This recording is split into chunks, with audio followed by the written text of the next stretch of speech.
Maya, ressemblait à n'importe quelle fille normale de 14 ans dans l'avion, mais cachée sous son sweatshirt se trouvait la plaque d'identité militaire de son père. Le colonel James Falcon Reynolds avait été l'un des plus grands pilotes de chasse d'Amérique. Lorsque l'escorte militaire a découvert qui elle était, tout a changé à 35 000 pieds. Avant de regarder l'histoire complète, indiquez en commentaire d'où vous la visionnez. Aimez et abonnez-vous pour plus d'histoires. Assise au siège 17A, Maya Reynolds ressemblait à n'importe quelle autre jeune fille de 14 ans dans un avion. Elle portait un jean bleu délavé et un vieux sweatshirt bleu marine trop grand pour sa petite silhouette. Ses longs cheveux bruns étaient attachés en une simple queue de cheval, et elle avait un livre sur les pilotes célèbres ouvert sur ses genoux. Des écouteurs blancs connectés à son téléphone jouaient une musique douce alors qu'elle essayait de se distraire de la raison de ce voyage. Les agents de bord lui souriaient chaleureusement et lui offraient des collations et du jus supplémentaire, la traitant comme n'importe quel enfant ayant besoin d'attention. Les autres passagers la remarquaient à peine, juste une autre adolescente voyageant seule, probablement en visite chez sa famille pour l'été ou en route pour un camp. Un homme d'affaires assis en face d'elle tapait sur son ordinateur portable. Une femme âgée derrière elle tricotait tranquillement. Tout semblait normal et paisible, mais Maya portait un secret que personne dans l'avion ne connaissait. Cachée sous son sweatshirt ample, une petite plaque d'identité militaire pendait à une fine chaîne en argent autour de son cou. Le métal était usé et lisse après des années de manipulation, et les lettres étaient légèrement effacées, mais toujours lisibles. Elle ne lui appartenait pas. Elle avait appartenu à son père, le colonel James Falcon Reynolds, l'un des pilotes de chasse les plus respectés et les plus célèbres de l'histoire de l'armée de l'air.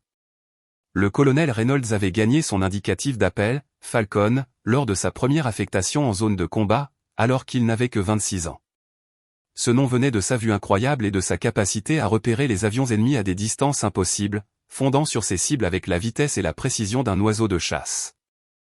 Au cours de 3 affectations dans différentes zones de combat, il avait abattu 12 avions ennemis, sauvé d'innombrables vies américaines et mené des missions de sauvetage dangereuses dont les autres pilotes parlaient encore avec un profond respect et une grande admiration. Son nom était légendaire parmi les pilotes de chasse du monde entier, prononcé avec le genre de vénération habituellement réservé aux héros de guerre des livres d'histoire. Mais le père de Maya était décédé 2 ans plus tôt lors d'un accident d'entraînement, durant ce qui aurait dû être un vol d'exercice de routine. Cette perte avait brisé leur petite famille. Maintenant, Maya volait seule vers Norfolk, en Virginie, pour rendre visite à sa grand-mère paternelle et assister à un service commémoratif spécial sur la base navale où son père avait été affecté au début de sa carrière. La mère de Maya, Sarah, avait voulu faire ce voyage, mais elle luttait encore contre son chagrin et ne pouvait pas supporter d'être entourée des amis militaires de son défunt mari. Alors Maya s'était portée volontaire pour y aller seule, même si elle était nerveuse à l'idée de prendre l'avion seule. Elle voulait représenter son père à la cérémonie et entendre les histoires que ses anciens camarades d'escadron raconteraient. Le vol avait été calme et sans incident pendant les 2 premières heures. Maya avait essayé de lire son livre, mais son esprit ne cessait de vagabonder vers les souvenirs de son père. Elle se souvenait comment il l'emmenait aux spectacles aériens le week-end, lui expliquant les différents types d'avions et lui racontant ses aventures de vol.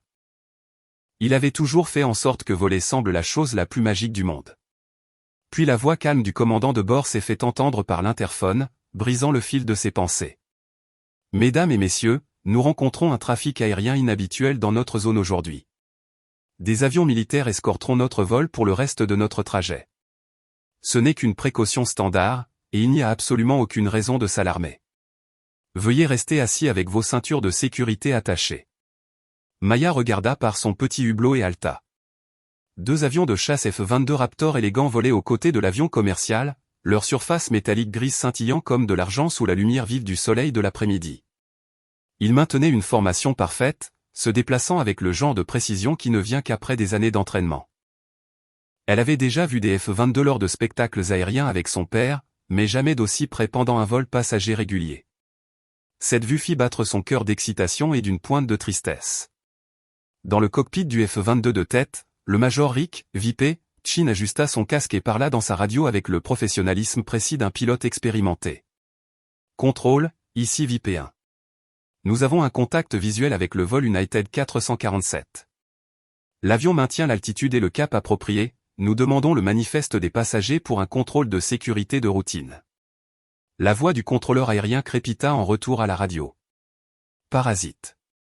Vipé 1, envoi du manifeste maintenant. » Nous effectuons des vérifications standards pour toute personne ayant des liens militaires ou des habilitations de sécurité, cela devrait être de routine. L'élire du Major Chin, la capitaine Lisa Storm Martinez, volait en formation serrée à ses côtés dans le deuxième F-22. Elle était l'une des rares femmes pilotes de F-22 dans l'armée de l'air et avait gagné son indicatif d'appel lors d'une mission particulièrement difficile par mauvais temps. Contrôle, ici Storm 2. Je suis en train de revoir la liste des passagers sur mon écran et je vois un nom ici qui ne peut absolument pas être correct. Il indique un passager nommé Monsieur Falcon Reynolds au siège 17A. Il y eut une longue pause surprise sur la fréquence radio. Puis la voix du Major Chin revint, remplie d'incrédulité et de confusion. Storm, avez-vous dit, Falcon, comme dans le colonel James Falcon Reynolds? C'est exactement ce qu'il est écrit ici sur mon écran, VIP. Mais cela n'a absolument aucun sens. Falcon est tombé il y a 2 ans dans cet accident d'entraînement au-dessus du Nevada. Toute l'armée de l'air a pleuré cette perte. Le Major Chin sentit son cœur manquer un battement et ses mains se serrer sur les commandes. Chaque pilote de chasse de l'armée de l'air des États-Unis connaissait Falcon Reynolds. L'homme avait été une légende vivante bien avant sa mort tragique, détenteur de 3 croix de vol distinguées, de 2 Silver Star, d'une Bronze Star, et de plus de missions de combat réussies que la plupart des pilotes n'en accumulaient au cours de toute leur carrière. Chin avait eu l'honneur de voler avec Falcon lors d'un exercice d'entraînement conjoint 5 ans plus tôt, et l'expérience l'avait rendu meilleur pilote. Storm, ça doit être un membre de sa famille. Peut-être sa femme ou sa fille, dit Chin dans sa radio, sa voix mêlant curiosité et respect. Contrôle, nous devons vérifier l'identité du passager Reynolds au siège 17A. Cela pourrait être important. De retour sur le vol commercial, Maya commença à remarquer une activité accrue de la part de l'équipage. Le commandant de bord parlait doucement dans son casque depuis plusieurs minutes, et les agents de bord vérifiaient les listes de passagers plus attentivement que d'habitude. Elle n'y pensa pas beaucoup au début, supposant que cela faisait simplement partie de la procédure d'escorte militaire, jusqu'à ce que Jessica, l'agente de bord amicale qui s'était occupée d'elle, s'approche de son siège avec une expression légèrement nerveuse. « Excuse-moi, ma belle, dit Jessica doucement, s'agenouillant à la hauteur des yeux de Maya. Le commandant de bord a besoin de vérifier des informations sur les passagers pour l'escorte militaire. C'est juste de la routine, mais peux-tu me donner ton nom complet, y compris les prénoms intermédiaires? Maya leva les yeux de son livre avec des yeux bruns innocents qui rappelaient à Jessica sa propre fille. Maya Falcon Reynolds, répondit-elle d'une voix claire et simple. Les yeux de Jessica s'écarquillèrent de surprise et de reconnaissance. Elle avait entendu le nom, Falcon, mentionné plusieurs fois dans les conversations radio discrètes entre le cockpit et le contrôle au sol. En tant qu'ancienne membre de la réserve de l'armée de l'air elle-même, elle savait que les indicatifs d'appel militaire n'étaient pas de simples surnoms que les pilotes choisissaient par plaisir. Ils étaient gagnés par des compétences exceptionnelles, du courage et le respect de leurs pairs aviateurs. Et ma belle, Falcon, est-il ton deuxième prénom, ou signifie-t-il quelque chose de spécial, demanda Jessica avec précaution. Maya toucha inconsciemment la plaque d'identité sous son sweatshirt. C'était l'indicatif d'appel de mon père quand il était pilote de chasse, dit-elle doucement, sa voix empreinte d'un mélange de fierté et de tristesse. Il était le colonel James Reynolds, mais tout le monde dans l'armée de l'air l'appelait Falcon. Jessica sentit un frisson lui parcourir l'échine et la chair de poule apparaître sur ses bras. Elle s'excusa poliment et se dirigea immédiatement et rapidement vers l'avant de l'avion, son esprit s'emballant avec les implications de ce qu'elle venait d'apprendre. Dans le cockpit, le commandant Robert écouta attentivement Jessica expliquer ce que Maya lui avait dit. Sa copilote, la première officière Jennifer Park, arrêta ce qu'elle faisait pour écouter également. Les 2 pilotes comprenaient l'importance des indicatifs d'appel militaire et le respect qu'ils inspiraient. Contrôle, ici United 447. Le commandant est par là dans sa radio avec une solennité nouvelle. Nous pouvons confirmer que la passagère Monsieur Reynolds au siège 17A est Maya Reynolds, fille du regretté colonel James Falcon Reynolds, de l'armée de l'air des États-Unis. La fréquence radio resta silencieuse pendant plusieurs secondes. Puis la voix du Major Chin revint, emplie d'émotion et de respect. United 447, veuillez patienter pendant que nous vérifions cette information et que nous coordonnons avec le commandement de l'armée de l'air. Quelques minutes plus tard, la voix du commandant de bord revint par l'interphone, mais cette fois, elle avait un ton complètement différent, plus formel, respectueux et révérencieux. Mesdames et messieurs, nous avons été informés par notre escorte militaire que nous avons le profond honneur d'avoir à bord de notre vol aujourd'hui une passagère très spéciale. Mademoiselle Maya Reynolds, assise au 17A, est la fille du regretté colonel James Falcon Reynolds, l'un des pilotes de chasse les plus décorés et respectés de l'histoire de l'armée de l'air des États-Unis. Toute la cabine devint complètement silencieuse. Les conversations s'arrêtèrent en plein milieu. Les ordinateurs portables se fermèrent, les livres furent mis de côté. Chaque passager se tourna pour regarder la jeune fille silencieuse au siège 17A. Réalisant soudain que l'adolescente d'apparence ordinaire qu'ils avaient à peine remarquée portait l'héritage d'un véritable héros de guerre américain, Maya sentit ses joues rougir d'embarras alors que des dizaines de regards se posaient sur elle. Elle n'avait jamais aimé être le centre de l'attention, et elle ne s'était certainement pas attendue à ce que quelque chose comme ça se produise pendant son vol. À l'extérieur de l'avion, la voix du major Chin se fit entendre sur la fréquence radio militaire sécurisée avec une précision formelle. Contrôle de l'armée de l'air, ici VIP1, demandons permission immédiate de rendre les pleins honneurs aériens à la famille du colonel James Falcon Reynolds. Nous avons sa fille à bord de l'avion civil que nous escortons. VIP1, permission absolument accordée, vint la réponse immédiate du commandement. Tous les aéronefs militaires dans la zone sont autorisés à voler en formation cérémoniale.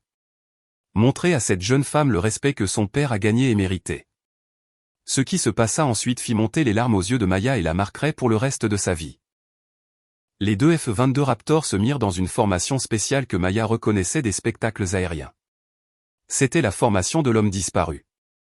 Les trois appareils, y compris l'avion commercial, volaient en parfait alignement. Puis l'un des chasseurs s'éleva brusquement dans une montée raide vers les nuages, laissant un espace vide dans la formation. Cette manœuvre était une tradition militaire solennelle utilisée pour honorer les pilotes tombés au combat, symbolisant le vide laissé par ceux qui avaient fait le sacrifice ultime. Mais l'hommage était loin d'être terminé. Alors que Maya observait par son petit hublot avec émerveillement et une émotion grandissante, deux autres F-22 Raptor apparurent d'une direction différente, leurs moteurs créant de fines traînées de condensation dans le ciel bleu. Puis deux autres chasseurs les rejoignirent. En 10 minutes, 6 des avions de chasse les plus avancés et les plus chers d'Amérique volaient en formation cérémonielle parfaite autour de l'avion de ligne commerciale, le tout pour honorer la mémoire de son père. Les autres passagers se pressaient contre leur hublot avec stupéfaction. Beaucoup n'avaient jamais vu d'avion militaire de près, et la vue de 6 F-22 en formation était à la fois époustouflante et profondément émouvante. Les agents de bord se tenaient dans les allées, certains essuyant des larmes de leurs yeux alors qu'ils comprenaient la signification de ce dont ils étaient témoins. La voix du major Chin se fit entendre à la radio une dernière fois, mais cette fois elle fut diffusée directement à l'ensemble du vol commercial via le système d'interphone de l'avion, afin que chaque passager puisse entendre ces mots. Mademoiselle Reynolds, sa voix était claire et forte, emplie d'émotion et de respect. Ici le major Rick Chin, armée de l'air des États-Unis, pilotant VIP1.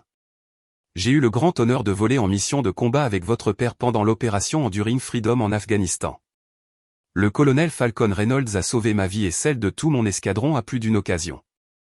Son courage, son habileté et son leadership étaient légendaires parmi tous ceux qui le connaissaient. La voix de la capitaine Martinez s'ajouta à la radio. Mademoiselle Reynolds, ici la capitaine Lisa Martinez dans Storm 2. Je n'ai jamais eu le privilège de voler personnellement avec votre père, mais sa réputation et ses méthodes d'entraînement ont influencé chaque femme pilote dans l'armée de l'air, y compris moi. Il croyait que le ciel appartenait à quiconque était assez courageux et assez habile pour le revendiquer, sans distinction de sexe ou d'origine. L'héritage de votre père perdure dans chaque mission que nous volons, chaque pilote que nous entraînons et chaque vie que nous protégeons. Maya pressa sa petite main contre le hublot frais alors que des larmes coulaient sur ses joues. Les puissants avions de chasse maintinrent leur formation respectueuse avec une précision militaire, leur présence transformant ce qui avait été un vol commercial ordinaire en quelque chose d'extraordinaire et de sacré. Une troisième voix rejoignit la conversation radio, celle du major David Hawk Johnson, pilotant l'un des F-22 supplémentaires qui avait rejoint la formation. Mademoiselle Reynolds, votre père m'a appris à l'école de pilotage qu'être pilote de chasse signifiait bien plus que simplement piloter des avions rapides. Il disait que nous étions les gardiens de la liberté, les protecteurs des innocents et les garants de la paix. Chaque fois que je monte dans mon cockpit, je me souviens de ces paroles et j'essaie d'être à la hauteur de la norme qu'il a établie. Un homme âgé au siège 12C, portant une casquette militaire délavée qu'il identifiait comme un vétéran du Vietnam, se leva lentement à l'aide de sa canne et commença à applaudir avec des mains burinées. Il avait les larmes aux yeux en regardant Maya avec un profond respect et une grande compréhension. Bientôt, tout l'avion éclata en applaudissements nourris, non seulement pour l'incroyable spectacle aérien à l'extérieur de leur hublot, mais pour Maya et le sacrifice que sa famille avait fait pour leur pays. Les applaudissements continuèrent pendant plusieurs minutes, accompagnés de signes de respect et de mots de gratitude de la part des passagers qui voulaient que Maya sache à quel point le service de son père signifiait pour eux. Une jeune mère avec 2 petits-enfants se pencha d'en face de l'allée. « Merci, dit-elle simplement à Maya. Merci à vous et à votre famille de nous garder en sécurité. » L'agente de bord, Jessica, retourna au siège de Maya, mais cette fois son approche était complètement différente. Elle ne lui parlait plus comme à une enfant qui avait besoin de protection et de supervision. Au lieu de cela, elle lui parlait avec le profond respect dû à la fille d'un véritable héros américain.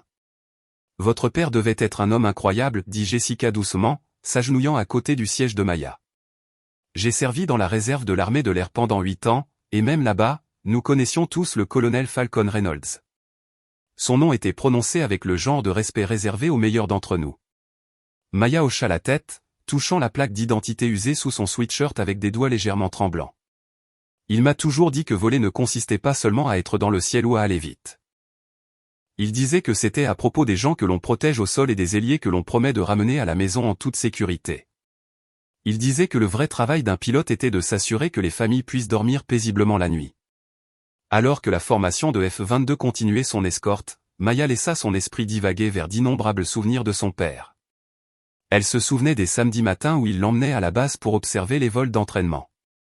Elle pouvait encore entendre sa voix patiente expliquant comment différents avions fonctionnaient, pourquoi les pilotes avaient besoin de temps d'entraînement, et ce que l'on ressentait en franchissant le mur du son.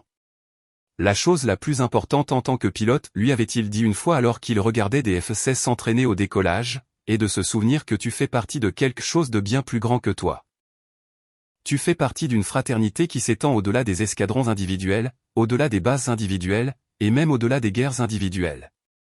Quand tu portes ces ailes, tu portes la responsabilité de tous ceux qui t'ont précédé, et de tous ceux qui viendront après toi. Maya avait toujours été fière de son père, mais elle commençait à comprendre pour la première fois à quel point son service avait compté pour la communauté militaire au sens large. Le respect montré par ses pilotes n'était pas seulement de la politesse ou de la sympathie. C'était une véritable vénération pour un homme qui avait incarné les meilleures traditions de l'aviation militaire.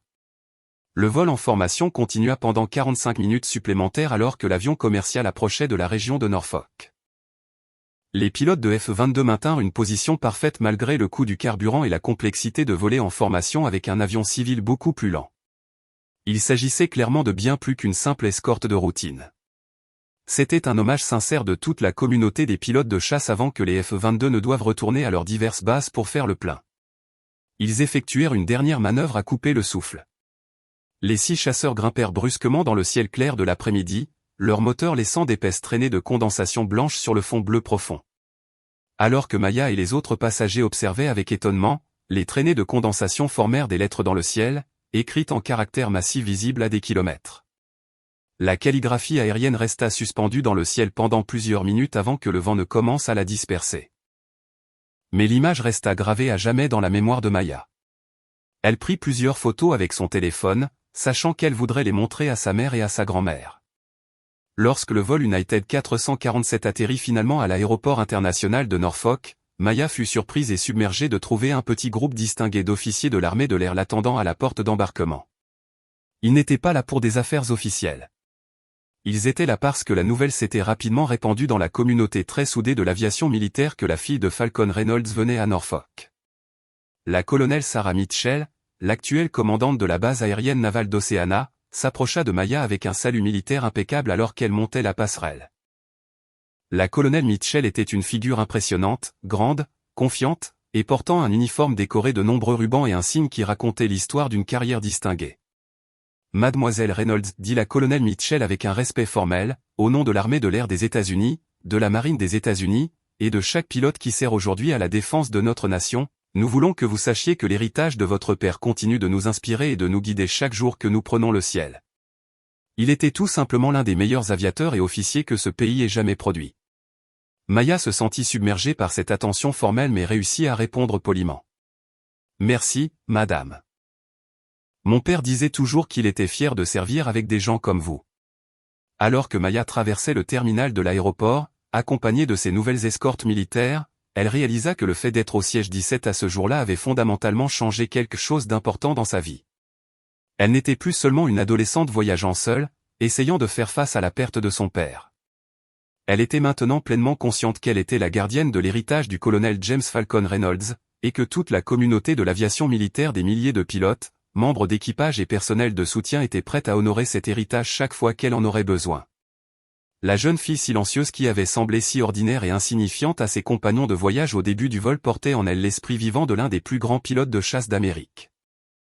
Et maintenant, grâce au respect et à l'honneur extraordinaire montré par le Major Chin, la capitaine Martinez et leurs collègues aviateurs, tout le monde savait que l'héritage des héros perdure à travers les familles qu'ils laissent derrière eux. Maya sourit à travers ses larmes en se souvenant du dicton préféré de son père, un vrai pilote ne vole jamais seul. Il porte les espoirs, les rêves et la protection de tous ceux qui dépendent d'eux, et ils sont toujours soutenus par les ailes de tous ceux qui volent à leur côté. Aujourd'hui, elle avait appris une leçon importante qui resterait avec elle pour toujours. Même si son père bien-aimé était parti, elle ne serait jamais vraiment seule. Toute la fraternité et la sororité de l'aviation militaire seraient toujours ses ailiers, prêtes à la soutenir et à honorer la mémoire de son père.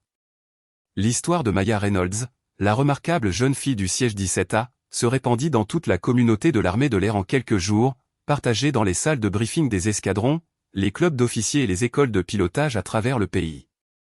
C'est devenu un rappel que l'héroïsme ne se résume pas seulement à une réussite individuelle ou à une gloire personnelle.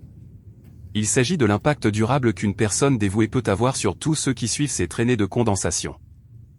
Et parfois, cet impact profond se manifeste dans les endroits les plus inattendus, même à 35 000 pieds au-dessus du sol lors de ce qui commence comme un vol commercial de routine.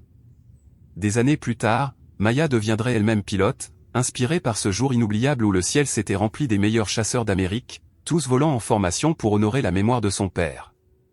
Mais elle n'oublierait jamais le moment où elle avait vraiment compris ce que signifiait porter le nom de Falcon. Cela signifiait porter le respect, l'admiration et la fraternité éternelle de chaque aviateur militaire qui comprenait le vrai sens du service, du sacrifice et de l'honneur. L'héritage du colonel James Falcon Reynolds a perduré non seulement dans les dossiers militaires ou les citations de médailles, mais dans le cœur d'une jeune fille qui a appris ce jour-là que les héros ne meurent jamais vraiment. Ils s'envolent simplement en avant, attendant que le reste d'entre nous les rejoigne.